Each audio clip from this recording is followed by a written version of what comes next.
নমস্কাৰ সকলোকে স্বাগতম জনাইছো আসাম কেৰিয়াৰ পইণ্ট ইউটিউব চেনেলটোলৈ। বন্ধুসকল, আজিৰ ভিডিঅ'টিত আমি আপোনালোকৰ আগন্তুক অনুষ্ঠিত হ'ব লগা এডিআৰই গ্ৰেড 4 পৰীক্ষাৰ বাবে সহায়ক হোৱাকৈ গণিতৰ কেইটামান অতিকৈ গুৰুত্বপূৰ্ণ প্ৰশ্ন আলোচনা কৰিবলৈ ওলাইছো।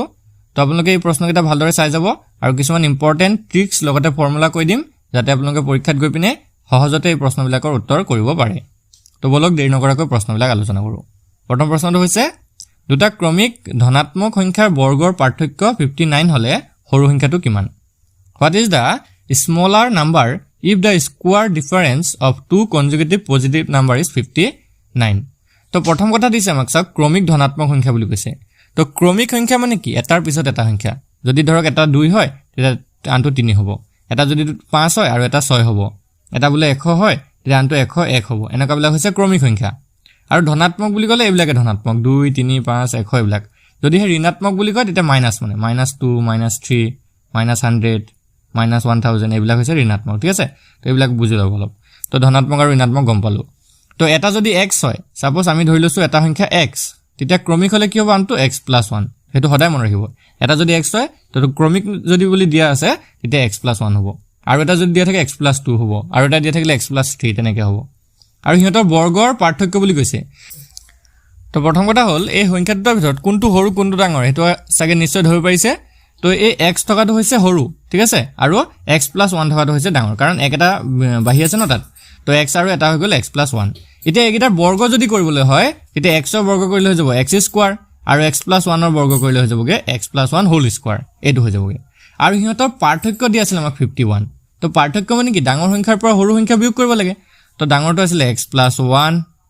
তাৰ স্কোৱাৰ, আৰু মাইনাছ সৰু সংখ্যাটোৰ স্কোৱাৰ কৰিলে x স্কোৱাৰ, আৰু এইটোৱে আমাক দি আছে 59। ঠিক আছে, এতিয়া চাওক এটা কথা, x + 1 যে আছে, এই x + 1 টোতো ডাইৰেক্টলি নাই, x ৰ স্কোৱাৰ নিচিনা নাই। তো ইয়াতেতো এটা সূত্ৰ লাগিব। সূত্ৰটো এনেকুৱা আছিলে, আপোনালোকৰ চাগে মনত আছে নে নাই মোক লিখি দিছো, আপোনালোকে নোট কৰি ল'ব। সূত্ৰটো এনেকুৱা আছিলে a + b হোল স্কোৱাৰ সূত্ৰ। আছেনে মনত? নাই যদি লিখি লওক। a + b হোল স্কোৱাৰ সূত্ৰটো এনেকুৱা আছিলে a স্কোৱাৰ + 2ab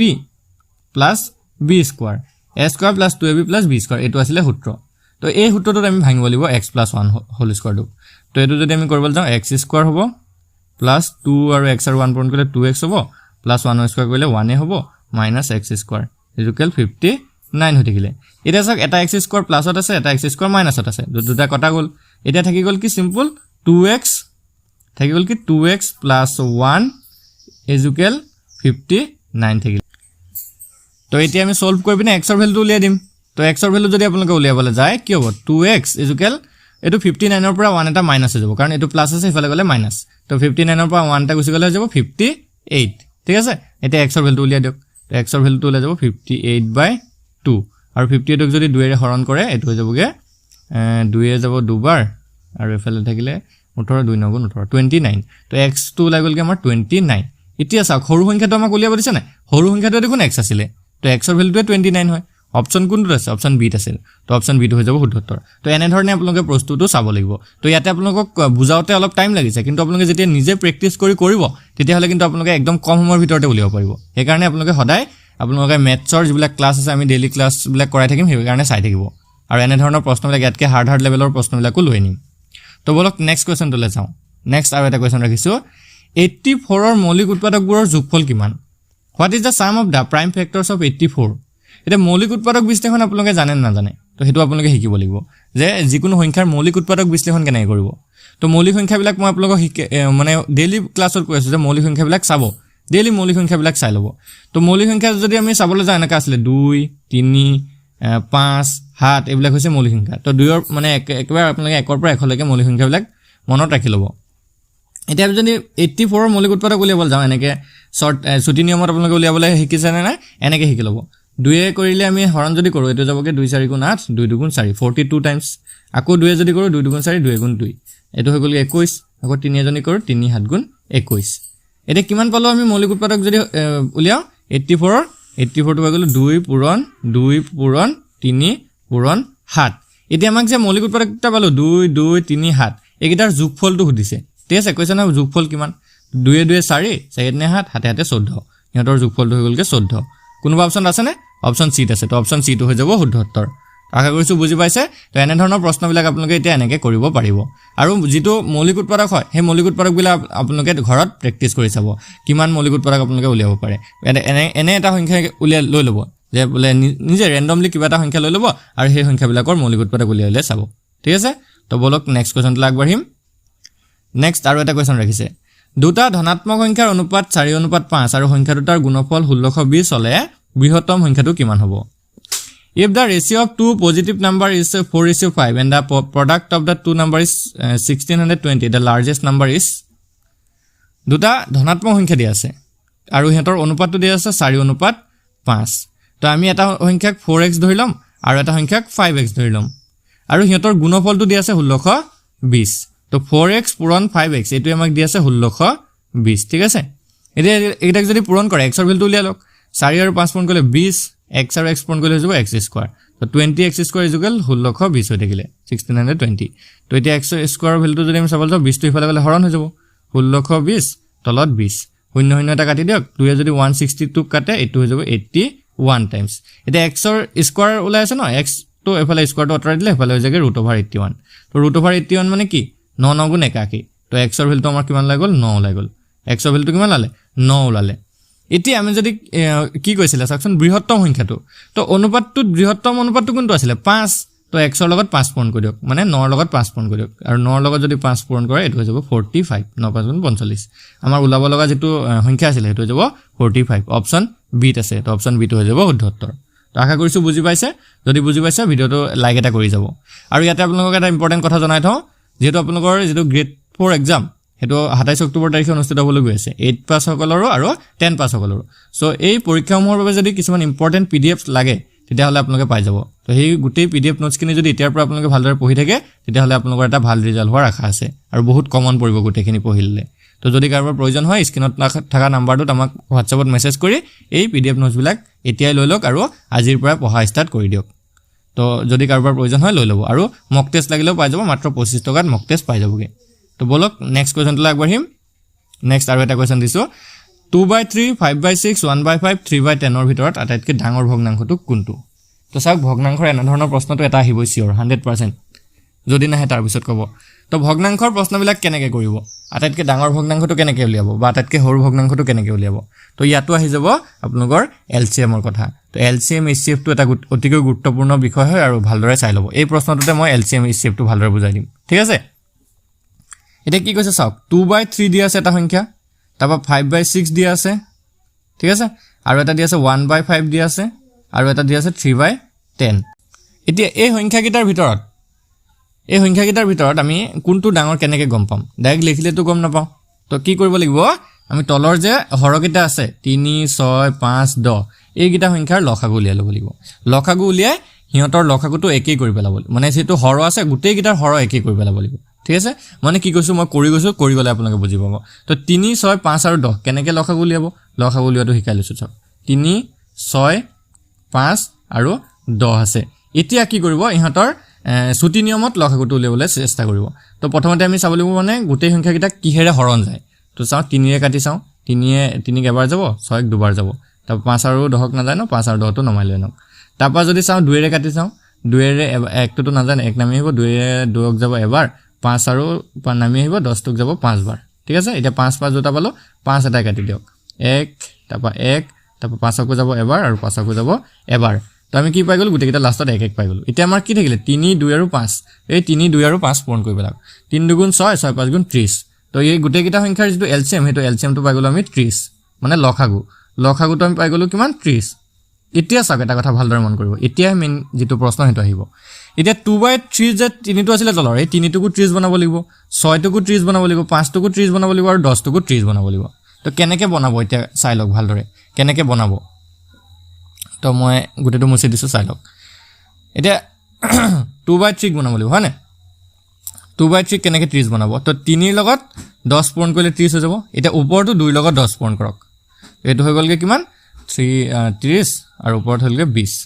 তাপা আকৌ 5/6 ইয়াকো বনাব লাগিব বুলি কৈছ না 30 তো 6 ৰ লগত কিমান পূৰণ কৰি 30 হ'ব 5 পূৰণ কৰি 6 5 গুণ 30 তো ওপৰটো 5 ৰ লগত 5 পূৰণ কৰক 5 5 গুণ ওপৰত হৈ যাব 25 তলতটো 30 হ'ব তলৰটো একেটাই কৰিব লাগিব ন তো তাৰপিছত আকৌ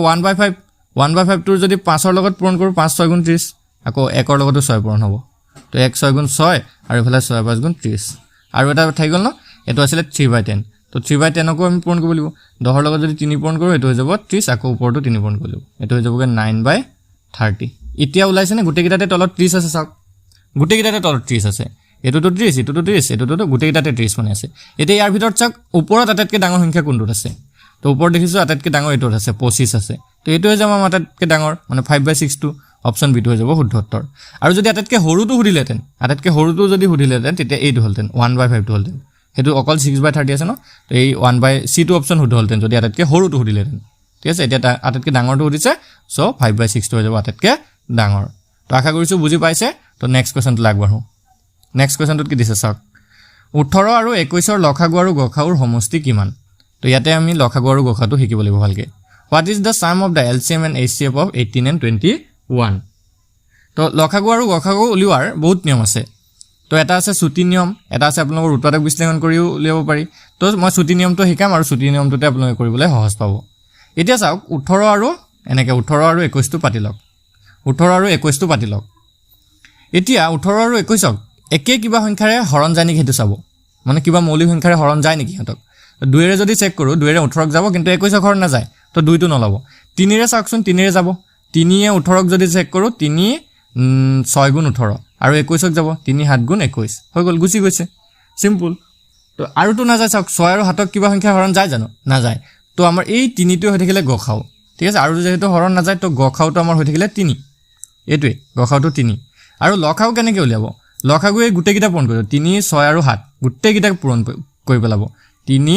6 আৰু 7 গোটেইকেইটাক পূৰণ কৰি দিয়ক লখাগু ওলাই যাব এতিয়া যদি 3 6 আৰু 7 পূৰণ কৰো তেতিয়া আমাৰ এটো ওলাই যায় 126 এতিয়া লখাগু ওলাই গল আমাৰ লখাগুটো ওলালে 126 লখাগু ওলালে 126 আৰু গখাওটো ওলালে 3 এতিয়া চাওক কি উলিয়াব দিছিলে